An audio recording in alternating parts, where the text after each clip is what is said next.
Hello everyone! Pag may flag content, ganito lang po gawin mo. Pwede mo yan i-appeal kay Meta. Kapag alam mong wala kang violation, or pag may violation ka, i-delete mo na lang agad para hindi maapektuhan ang profile recommendation mo. Sa Facebook profile, click mo yung may tatlong line, then click mo yung professional dashboard. Then, click mo yung profile recommendation. And then, scroll down, click mo yung manage content. Yung mababasa mo dyan about sa community policy ni Meta.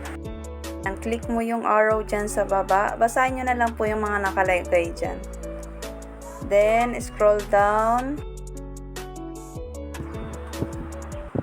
Click natin yung take action.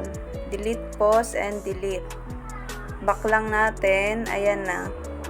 Click natin yung proper recommendation. Wala nang flag content. Ganun lang po kadali.